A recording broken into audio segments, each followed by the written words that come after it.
Believe it or not, this trailer was a 1975 8x16 flatbed with 2 axles. Yeah. It was a mess. In this video, I'm going to show you guys the breakdown and the rebuild of it. So I'm going to show you how I built the independent air suspension for it.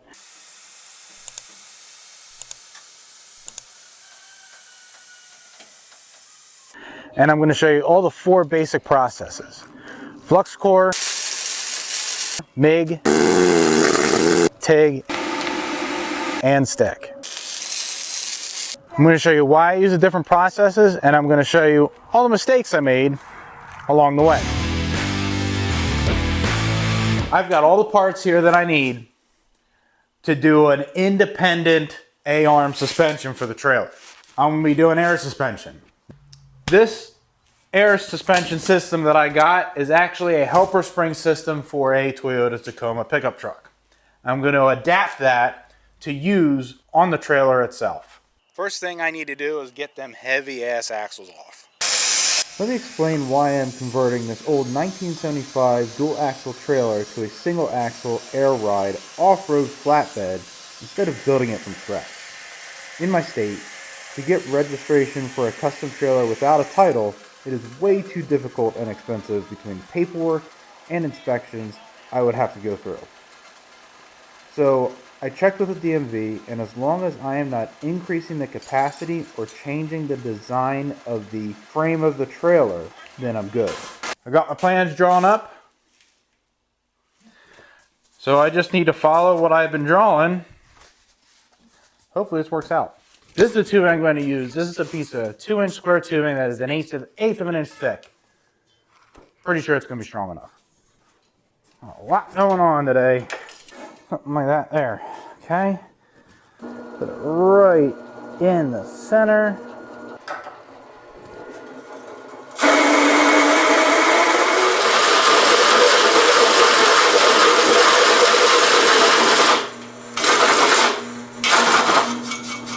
Woo! Look at that. And it's just holding on by a thread.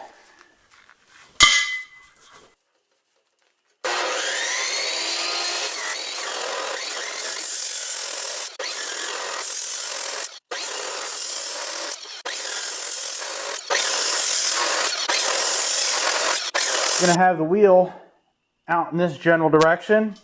This is the bottom of the A-arm. It's going to be mounted probably pretty close to right here, and this is going to flex up and down as the road gets bumpy. And then as I hit a bump, first thing I got to weld on is my pieces for my bushings that'll go on those A-arms that I showed you earlier. Now to do that, to keep the heat even and to keep the heat as little as possible going into the workpiece, I'm going to be using this thing. This is my YesWelder TIG 200p welding machine. The nice thing about it is that it has pulse settings.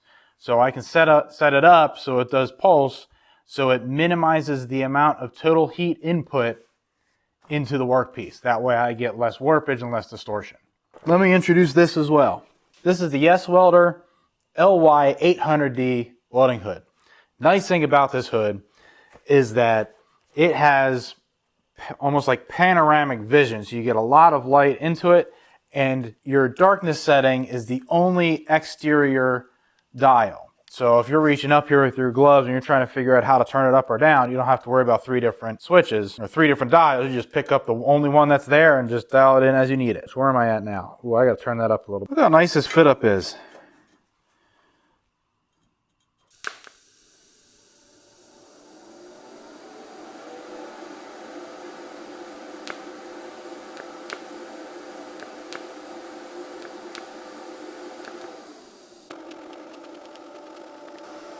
Just for context, at an angle. This is my main beam on my A-arm. I've got this cut at an angle. Oh, I forgot. I got to clean up these little pieces, and they're going to sit like that. So when I fit this thing up, I'm actually going to take just a little bit of space. That way I can get in there and get some good penetration in it. So I'm taking about a 1/16 of an inch.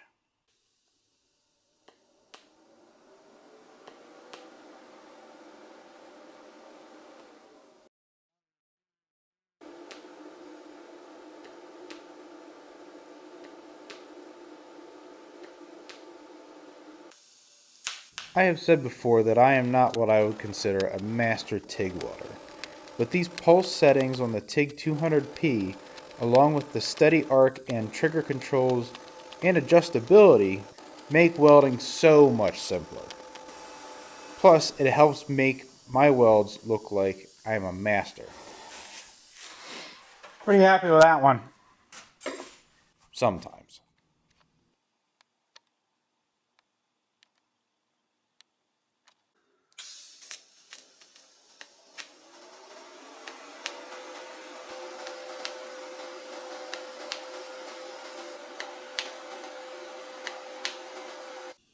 I left this piece to be cut and fit in place because it has what I call a 3D fit, when you have two different directions of angles on different planes, side to side and up and down. They match up. That's actually really good. Alright, so now that these things are all welded out, it's about time we put them on the trailer exactly where they're supposed to go. I don't know if I've said it already, but this is the most difficult part because this stuff has to be perfect. As perfect as I can get it. So I'm gonna slip these sleeves in here. Now these brackets were designed for a Jeep. I've already modified them, cut them down, contour them, and I'm gonna show you where they go. First I gotta get these bolted up. These are polyurethane bushing kits from Barnes 4-wheel drive. They are designed for Ultra 4 off-road rigs, so they should be heavy duty enough for my trailer.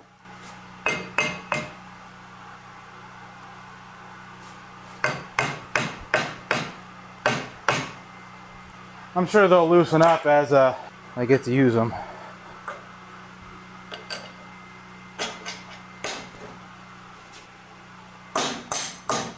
There we go. Yes, sir.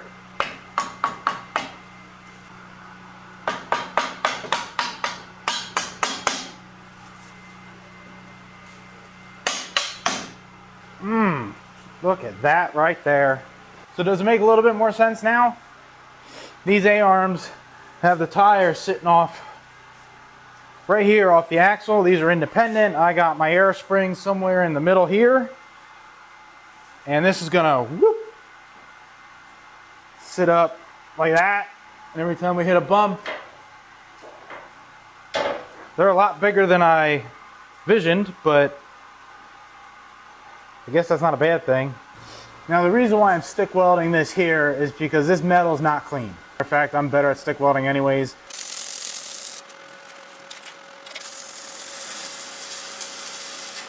We're finally at the point where we can start putting these axles in. So I just had to sand this down a little bit, and I made a channel for the seam weld on this tubing here. Just a very, very tad bit further. Axles are set. So what I am doing here is a string line. This is something fabricators use all the time to make sure something is straight. This is the simplest way to check. Basically, if everything touches where it's supposed to, then it's good. But these things are perpendicular perfectly with the frame. I think for what I'm trying to do here, this is going to be perfectly fine.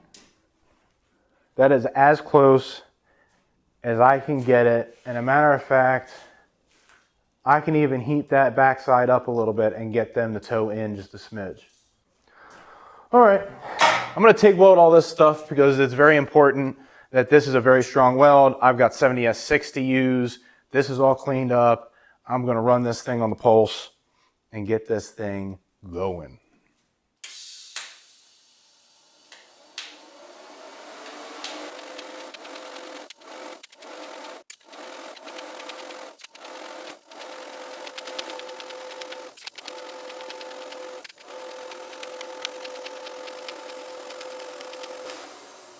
Got the axles on, got them where I want. Now it's time to put this. This is the helper spring / suspension system for the trailer. Now, this is going to be put somewhere in the middle there, abouts. I'm going to have to do some math to figure out where exactly I want it. I want a good amount of suspension travel, so like 10 inches-ish of suspension travel, but I also don't want this thing too close to the pivot point, because then you lose capacity. So I have to figure out exactly where it needs to go. Now, this is for a Toyota Tacoma rear end. So I'm probably going to have to cut these things apart, weld them up, and do all sorts of modifications. But at least I have the base plates, so I have something to go off of. I want to see how close this part goes to the frame there. I might get kind of lucky. But I think I want this thing actually right about there, so that'd be pretty good. Oh, that's still warm. No freaking way. Does that really fit? What? I can't be that lucky. I am that lucky. Check this out. That's probably about where I want this bag. About a foot to 15 to 16 inches away from the axle there. It's there.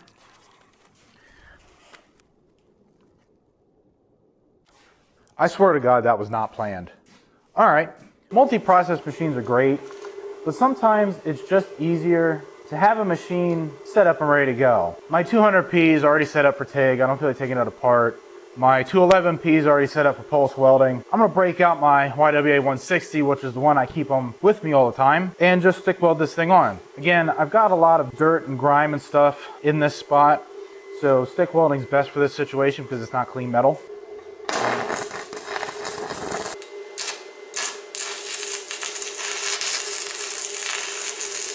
So I got this thing this far, put the air springs where I want them. I did go in and weld the brackets in here all the way out, so they're good. Now I gotta get these spring perches together. And I'm gonna show you what I'm gonna do and how I'm gonna do it. I've got an 1/8 inch base plate down here, cut the size. I'm gonna tack the tubing on and weld it first, and then put the base plate on last.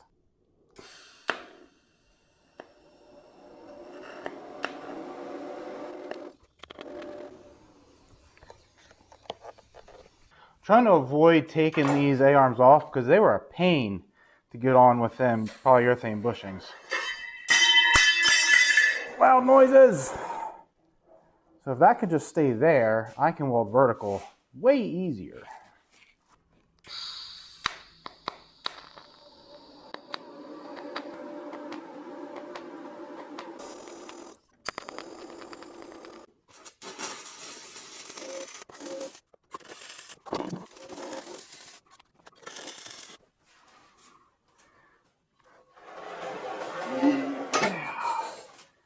Beautiful.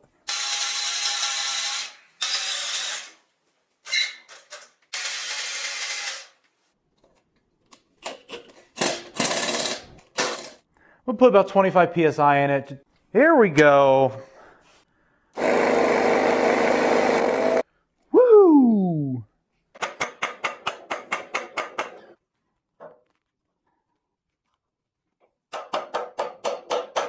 The crown nut should never be more than hand tight.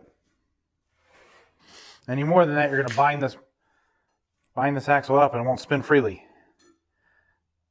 So once it starts getting hand tight, yeah, see, that's too tight. As long as there's not any play back and forth, you're good.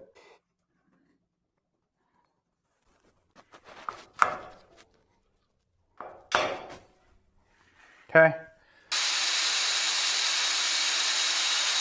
The last thing before adding wheels and flipping this thing over is to put on these limit straps that'll stop the A-arms from overextending and ripping the bag.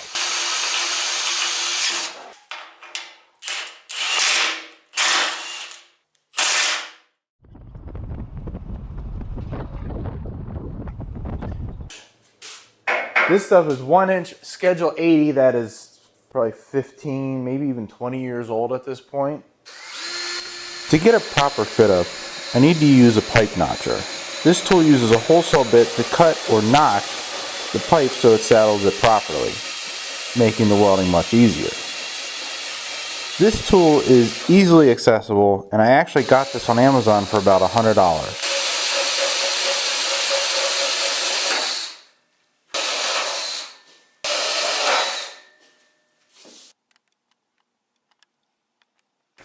I got my little YWA 160 sitting right here. This thing just makes life easier sometimes. I can just put it where I need to, and I don't have to worry about setting up any of my multi-process machines for stick. Just kind of do it. It's kind of nice. This YesWelder YWA 160 is a stick and TIG welder. It is a simple machine that makes quick jobs easy, such as what I am doing here. It's compact and portable, but is still capable of 160 amps of output. When working on long fit-ups like this, you should always either have a helping hand or secure the end of it, because that was very close. Something like that can happen. After getting the tack, I secured the pipe. Yeah, that made life a whole lot easier.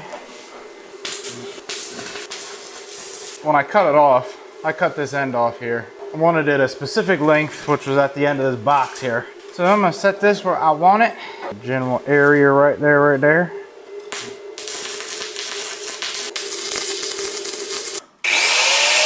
I cut the end off like this to bring in the corners. It's better aesthetics. Let me go. We got a 45 on one side. Well, that ain't it. What do you think? I think I like it.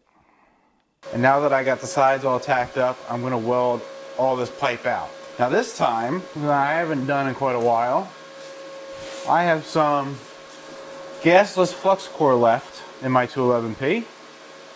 So I'm going to use the 211P without gas to weld this together. I got E71 T11 flux cord wire in here, 030 wire, and I'm running off a 110 outlet, so I'm only running about 17.5 volts, but it'll be plenty to put this pipe together. So I'm going to get started right away.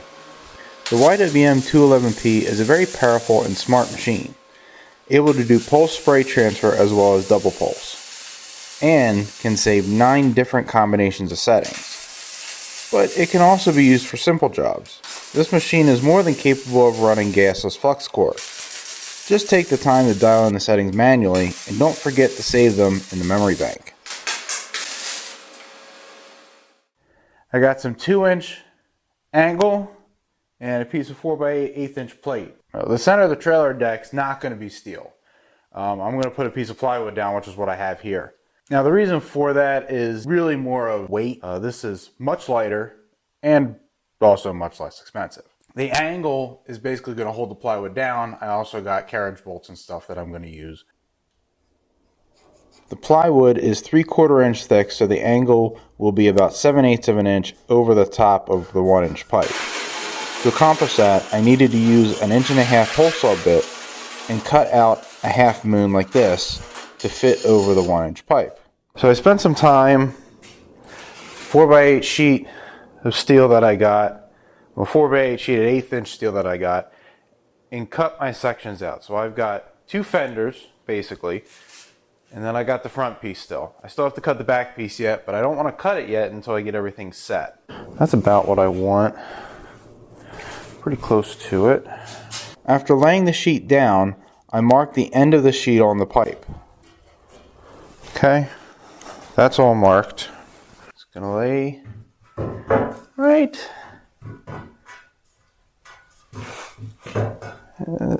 there.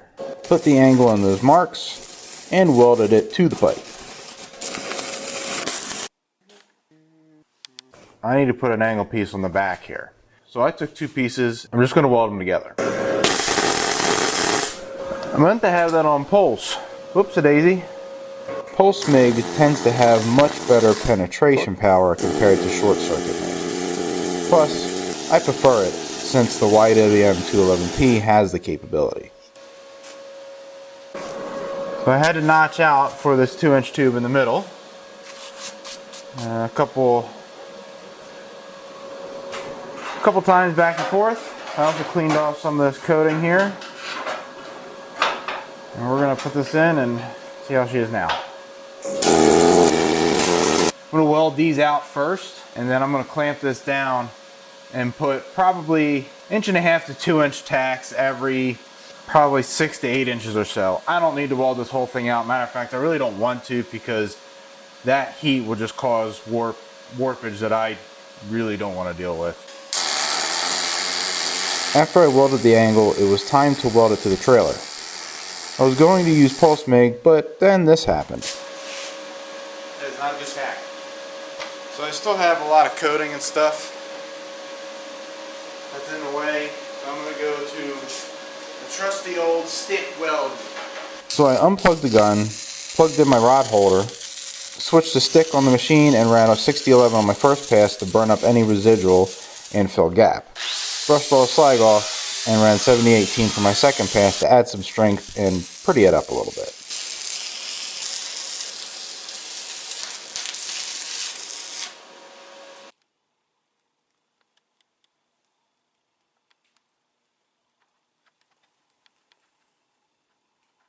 I gotta work on these fenders. Now I decided to do 1/8 inch steel all the way around the outer perimeter for strength, rigidity, and God forbid I run up against rocks, somebody hits it, and whatever. I already plasma cut the plates using the YesWelder Cut 55. So I'm gonna go ahead, I got my YWM 211B hooked up, and I'm gonna pulse weld this thing. Just single pulse, and we're doing stitches again. So I'm gonna tack this thing like I would a floor pan. I'm gonna start up at the front, tack it up by the angle where I need it, and then move down alternating sides.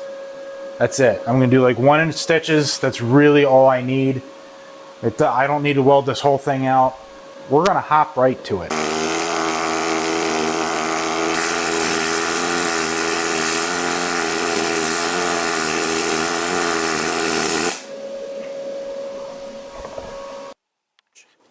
All right, so now that I got the sides done, now I'm gonna get the front done. This piece is cut out almost perfectly to fit under like that. Now, obviously, I gotta do a little bit of trimming, but it looks like the way I have this set, this is gonna sit exactly how I want it. I gotta cut out 1/2 inch for the tongue right here, and I gotta trim back the plate that I just put on. And I left my cutting wheel over here.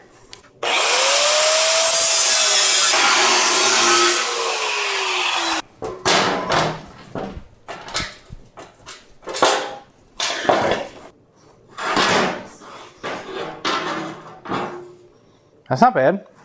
I'll take that all day.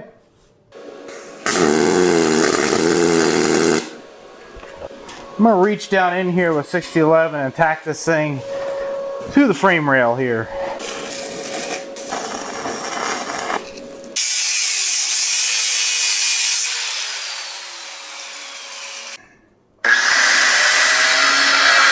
And cutting the corners of the plate up to make it more aesthetically pleasing.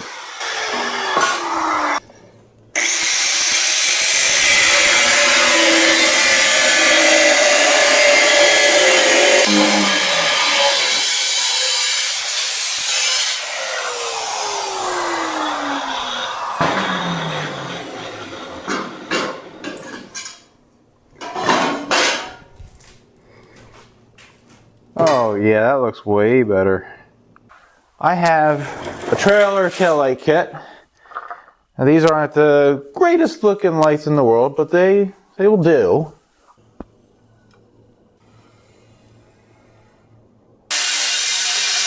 After doing more cutting, bending, and welding to make these nice looking headlight mounts, I decided not to use them. But at least I got some nice shots of the TIG 200P in action.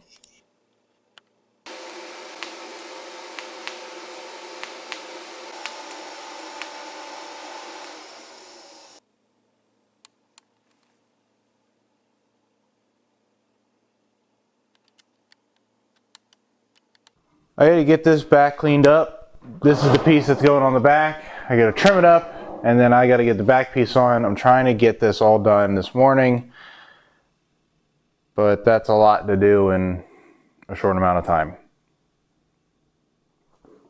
We'll try it. That ended up really good, actually. I laid my piece down and carefully traced the edge I needed to cut to follow to the trailer frame.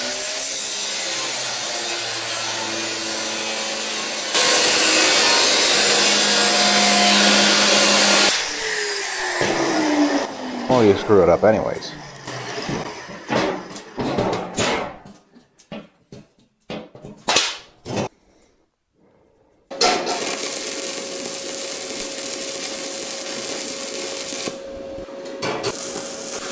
The reason why I'm tacking in a line is because with thin metal like this, you got to be careful of warpage.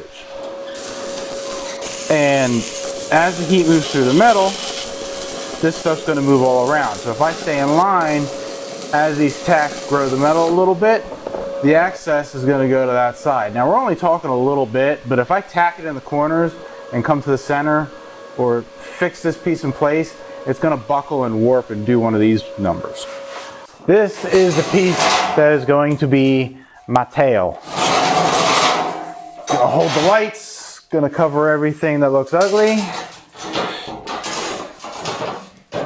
Going to be a pain in my butt, apparently.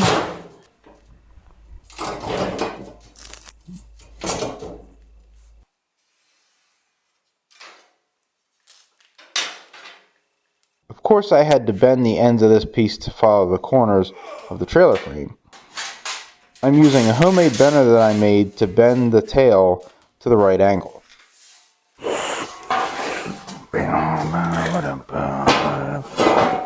By George, it's almost like I know what I'm doing. Almost.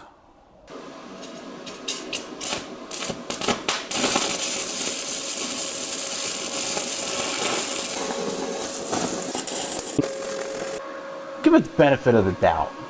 Typically, I would stick weld in this situation, but I decided to try pulse MIG.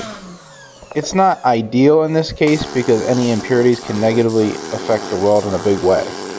Stick welding is better at burning through dirt, coatings, oils, and stuff. You really need to clean off your workpiece as much as possible, regardless. There's a primer underneath this coating that I'm still burning through. I don't like it, but it is what it is.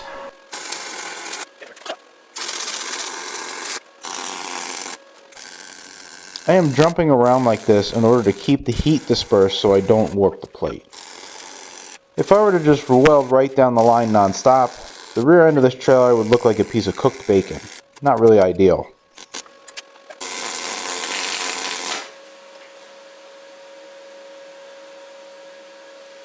And there we have it. Well, this thing looks like a freaking tank. So now what I gotta do is sand all this up, get it nice and flush.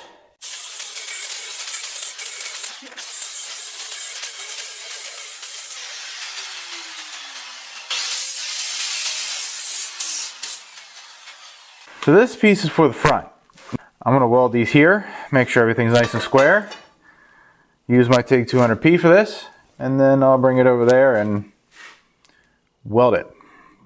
The TIG 200P's pulse settings make it much easier to keep these TIG welds even. Using pulse functions help control the heat better and make it easier for me to keep my rhythm going.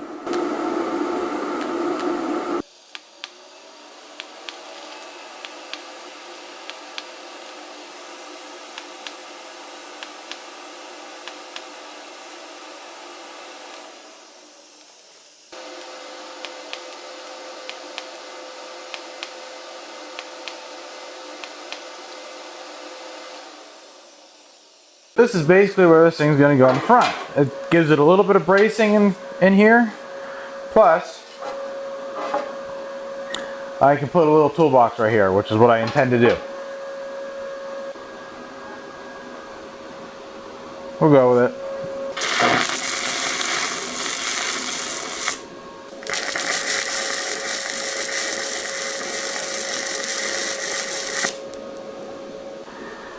There we go. Stay there for me, good buddy.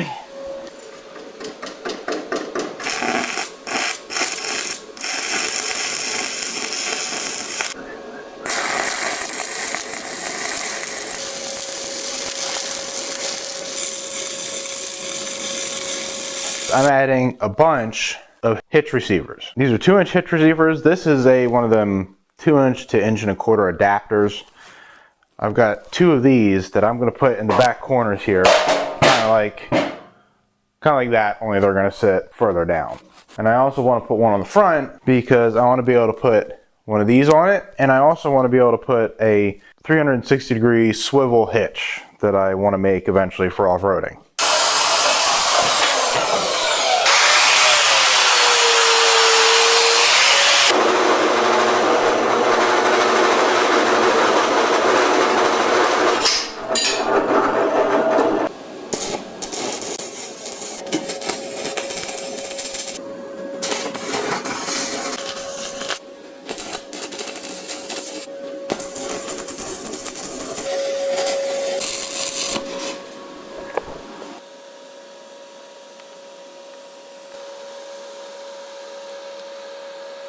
I wanted to make sure this weld is especially strong, so I left a little bit of space so I could make sure I got 100% penetration. So I used 6011 for my first pass, and my second pass was 7018 again. Almost forgot about the tongue jack.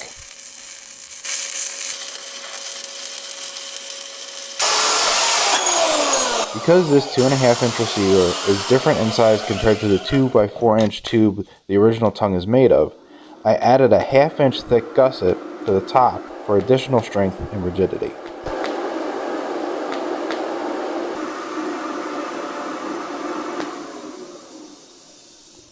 That should be more than enough strength.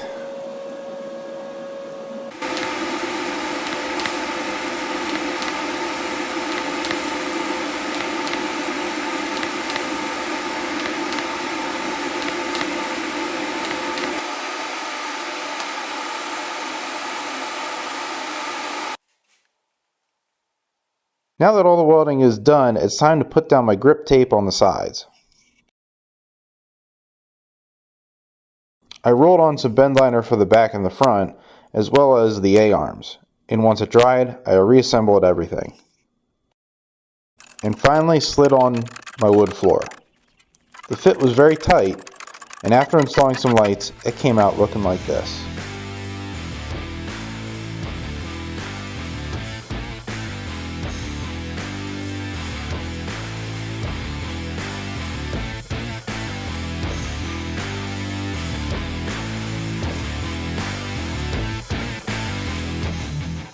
Well, chiller's finally done and put together, and I gotta say, it came out a lot better than I expected. It started out as a 1975 trailer that was free, and it turned into, well, this off-road monstrosity of a thing. I'm gonna get a lot of good use out of it.